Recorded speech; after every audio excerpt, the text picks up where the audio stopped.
Assalamualaikum warahmatullahi wabarakatuh. Sahabat rumah belajar, jumpa lagi pada pelajaran IPA. Kali ini kita akan belajar tentang organisasi kehidupan. Materi IPA kelas 7 pada semester yang kedua. Untuk itu, marilah kita ikuti berikut ini pada hitungan yang ketiga. 1, 2, 3. Baik semuanya, pada kesempatan kali ini kita akan belajar tentang organisasi kehidupan. Pada dasarnya tubuh makhluk hidup atau organisme merupakan suatu organisasi yang rumit. Setiap organisasi pasti memiliki unit penyusun. Organisme tersusun dari sel. Sel akan terus membelah dan berkembang hingga mempunyai bentuk, struktur, dan fungsi khusus. Sel-sel yang berkembang tersebut akan membentuk jaringan. Jaringan-jaringan tersebut akan membentuk organ. Kemudian selanjutnya kumpulan organ akan membentuk sistem organ dan akhirnya akan membentuk organisme. Nah, itu peta konsep yang menggambarkan tingkatan dari yang paling sederhana sampai yang paling kompleks. Oke, saya lanjutkan kembali. Sel, pengertiannya adalah unit struktural dan fungsional terkecil dari suatu organisme. Setiap sel mempunyai membran dan cairan yang disebut sitoplasma. Setiap sel juga memiliki inti sel atau yang disebut dengan nukleus. Nah, berdasarkan ada tidaknya membran yang melindungi bahan inti atau nukleus tadi, sel dibedakan menjadi dua, antara lain yang pertama ini prokariota, itu merupakan sel yang tidak memiliki membran inti. Misalnya bakteri dan alga biru. Kemudian yang kedua itu adalah eukariota. Ini merupakan sel yang memiliki membran inti, misalnya sel-sel pada hewan dan tumbuhan. Oke, kita lanjutkan lagi. Berdasarkan banyaknya sel yang menyusun tubuh, organisme dibedakan menjadi dua kelompok. Antara lain, yang pertama, organisme bersel satu atau nama lainnya uniseluler. Pada organisme uniseluler, seluruh kegiatan hidupnya dilakukan oleh sel itu sendiri.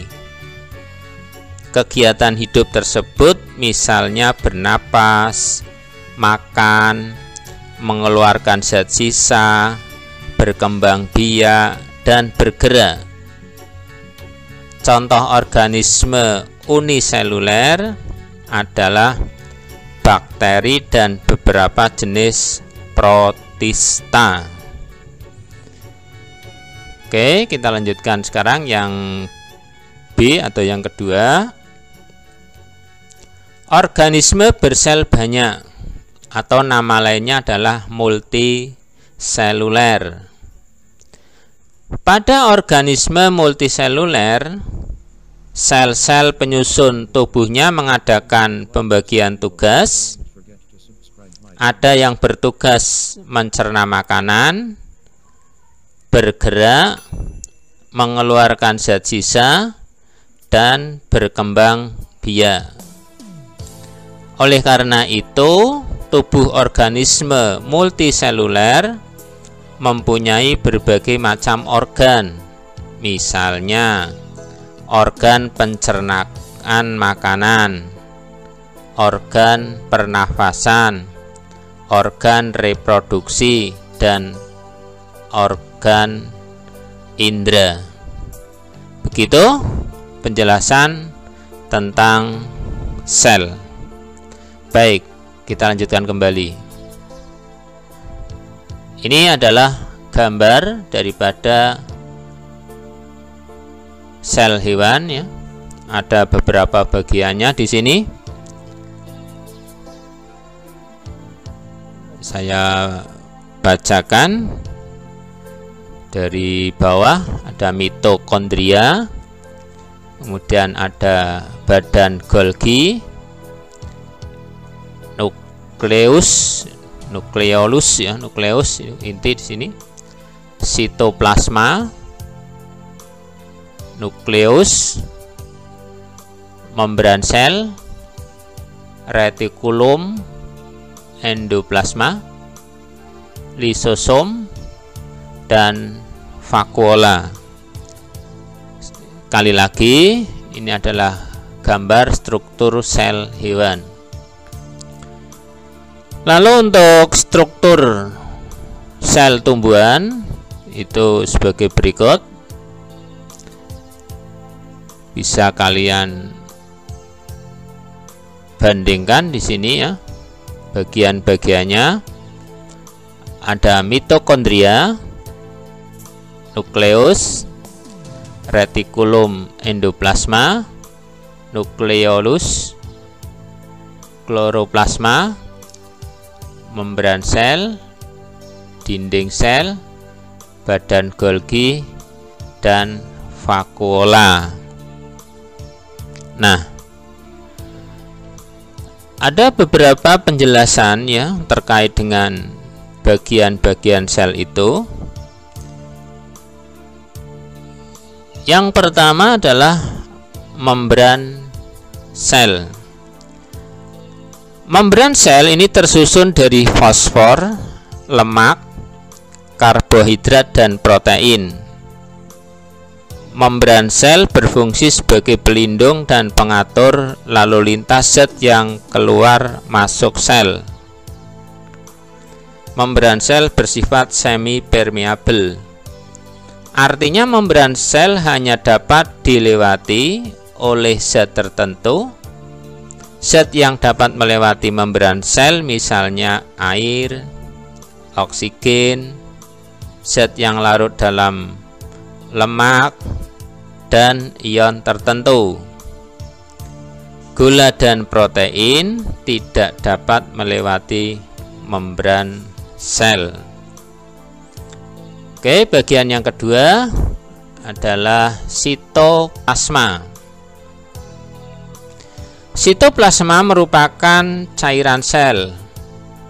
Sitoplasma mengandung berbagai macam zat, di antaranya protein, lemak, karbohidrat, dan zat-zat organik, kemudian vitamin, enzim, serta hormon.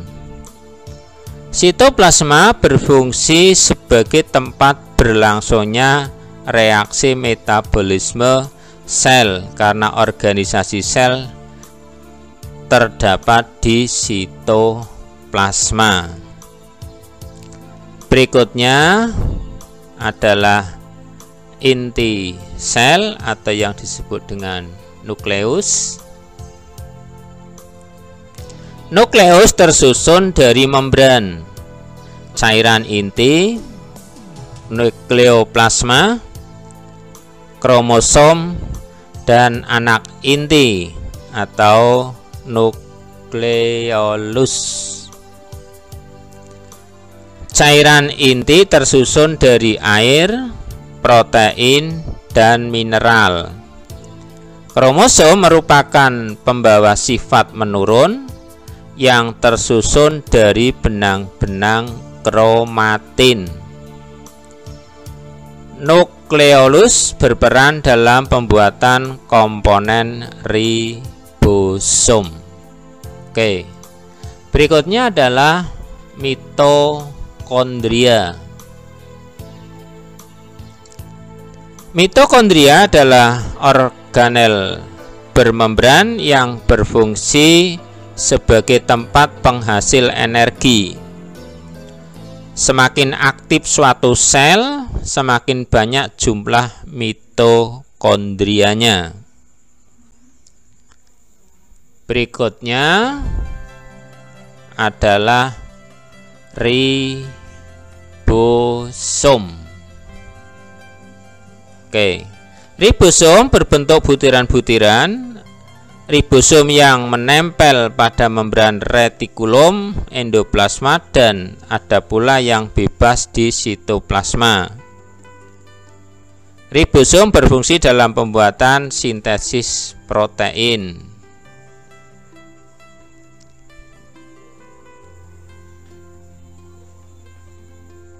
Berikutnya lisosom.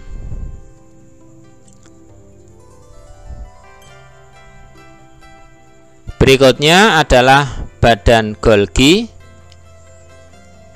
Badan Golgi membentuk seperti kumpulan kantong yang bertumpuk-tumpuk. Badan Golgi berperan dalam memodifikasi bahan-bahan yang dihasilkan oleh RE, retikulum endoplasma, dan menyalurkannya ke organ-organ yang membutuhkan. Kemudian bagian berikutnya adalah retikulum endoplasma atau tadi yang namanya RE. Retikulum endoplasma merupakan saluran berliku yang membentang dari inti sel menuju sitoplasma. Ada dua tipe RE, yaitu RE kasar dan RE halus. Pada membran RE kasar terdapat ribosom, sedangkan pada RE halus tidak terdapat ribosom. RE berperan untuk membuat dan menyalurkan bahan-bahan yang membutuhkan oleh organ-organ sel. Baik, saya lanjutkan. Bagian yang lain adalah lisosom. Lisosom merupakan organ berbentuk kantong yang berisi enzim pencernaan. Lisosom berfungsi untuk mencerna zat sisa, makanan, atau zat asing. Jika lisosom pecah, enzim di dalamnya akan mencerna atau menghancurkan organel sel sehingga sel akan mati. Lisosom hanya terdapat pada sel hewan. Berikutnya adalah vakuola. Vakuola berarti ruangan sel. Pada tumbuhan yang sudah tua, vakuola berukuran besar dan berisi cadangan makanan. Sementara itu, pada sel hewan, vakuola berukuran kecil. Pada protozoa terdapat dua jenis vakuola, yaitu vakuola makanan dan vakuola kontraktil.